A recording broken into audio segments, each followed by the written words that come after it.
During the Cold War, the Soviet Union believed it could engineer a perfect dog.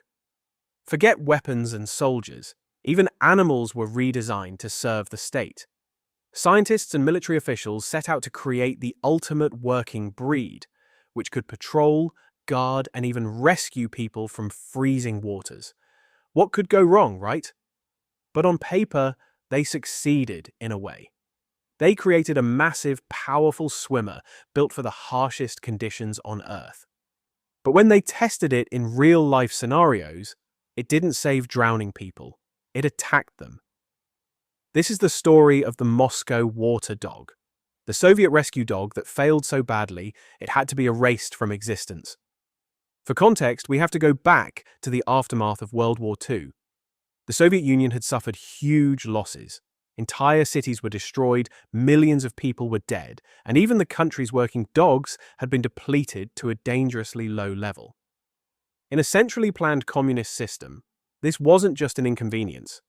It was a logistical problem that needed solving, and fast. Dogs weren't pets usually. They were tools of the state. Guarding prisons, patrolling borders, detecting explosives. They were usually supporting the military, but found themselves in a population crisis. Naturally, the Soviet government turned to a solution that reflected its ideology perfectly.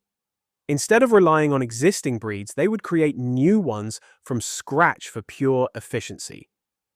At the center of this effort was the famous Red Star Kennel, a state-run breeding facility tasked with designing dogs for specific military purposes. And one of their most ambitious goals was to create a naval rescue dog, something that could operate in freezing Soviet waters and pull drowning sailors to safety. The plan seemed logical. Start with the Newfoundland, one of the best water rescue dogs in the world, known for its strength, swimming ability, and instinct to save people. Then add power, endurance, and aggression from other working breeds. But this wasn't just a simple cross. The Soviets experimented with a wide range of dogs, including the Caucasian Shepherd, East European Shepherd, Airedale Terrier, Russian Hound, and even larger breeds like the Great Dane. Some lines were also influenced by dogs that would later contribute to breeds like the Moscow Watchdog. Each of these dogs brought something different to the table. Some contributed size and strength. Others brought tracking ability, guard instincts, or resilience in harsh climates. On paper, it was a perfect example of Soviet thinking. Combine the best traits of multiple systems and engineer something superior. And physically, that's exactly what they achieved. The Moscow water dog, sometimes called the Moscow diver, was an imposing animal. They were large, heavily built, and covered in a thick coat that allowed it to withstand freezing temperatures. It had the strength to fight through rough water and the stamina to keep going when conditions got brutal. From a distance, it looked like success. It could swim, endure the freezing conditions, and follow commands.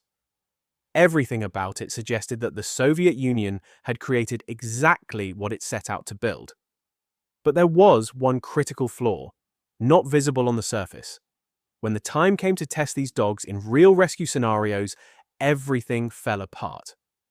Picture the situation. A person is in the water, panicking, thrashing, shouting, trying to stay afloat. A rescue dog is supposed to see that and respond with calmness and purpose. It swims out, allows the person to grab hold, and guides them back to safety. But the Moscow water dog didn't interpret the situation that way. Instead of seeing a human in need, it saw chaos, movement, and what it perceived as a threat. And it reacted like a guard dog. The Caucasian Shepherd, the Airedale and Great Dane in their genetics, expressed itself more than the Newfoundland. It lunged, bit, and attacked the very people it was supposed to save. Territorial guarding instead of retrieving drowning people, a comedically overlooked error on the Soviets' part. This wasn't a one-off mistake. It wasn't a training issue that could be corrected with time. It was consistent. The dogs were doing exactly what their instincts told them to do. Imagine training a 120-pound or more dog with the guarding instincts of a Caucasian Shepherd's to save strangers. This is where the experiment reveals its biggest flaw. The Soviet program assumed that traits could be combined like parts in a machine. If you take swimming ability from one breed and strength from another, you should be able to predict the outcome. But behavior doesn't work like that. The Newfoundland had been bred for generations to rescue people. It had a natural instinct to help, to remain calm, and to tolerate panicked humans grabbing at it in the water. The Caucasian Shepherd and similar guardian breeds had been bred for the opposite purpose. Their job was to confront threats, to react aggressively, and to protect territory. When these instincts were combined, they didn't balance each other out. They conflicted. And in high-stress situations like a drowning rescue, the aggressive instincts won, particularly if there's screaming and shouting in the immediate environment. The dog wasn't malfunctioning. It was behaving exactly as it had been programmed by its genetics. Once it became clear that the Moscow water dog couldn't perform its intended role, the Soviet military made a decision to abandon the project immediately. There was no attempt to refine it further for rescue work because the core issue wasn't something that could be easily fixed. Over time, the breed was phased out entirely. Hence, they are extinct today. By the late 20th century, the Moscow water dog had disappeared, leaving behind almost no trace of its existence outside of historical records. Unlike many extinct breeds that fade away gradually, this one was actively discontinued. It was, in every sense, a failed experiment. But the story doesn't end here. The genetic material from the Moscow water dog didn't simply vanish. It was absorbed into other Soviet breeding programs. One of the most important outcomes was the development of the Black Russian Terrier. This breed, also created by the Red Star Kennel, took what the Soviets had learned and applied it more carefully, understanding the role of genetics. Instead of blindly combining traits, they placed greater emphasis on stable temperament and controllable behavior. The result was a powerful, intelligent working dog that could be used by the military and police without the same unpredictable aggression. They are still popular today, often compared to the giant Schnauzer, an extremely well-rounded guardian. In a way, the failure of the Moscow water dog directly contributed to the success of later breeds, so wasn't a failure in its entirety. The Moscow water dog is more than just a strange piece of history. It's a reminder of the limits of control.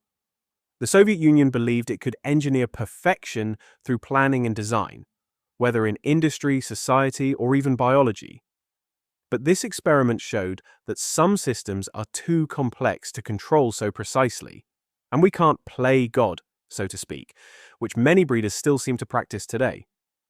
You can't simply assemble instincts the way you assemble machinery. A rescue dog doesn't just need strength or endurance. It needs the right mindset, the right temperament, and the right instincts under pressure. Without that, all the physical ability in the world becomes useless, and likely dangerous in the wrong hands. The Moscow water dog had everything it needed to succeed. It was powerful. It was resilient. It was built for the harshest environments imaginable. But it lacked the one thing that mattered most: the instinct to save. And in the end, that turned a rescue dog into a liability, and an ambitious Soviet project into one of the most fascinating failures in canine history. If you enjoyed this video, make sure to like and subscribe and suggest any ideas for future videos on your favorite dogs. See you soon!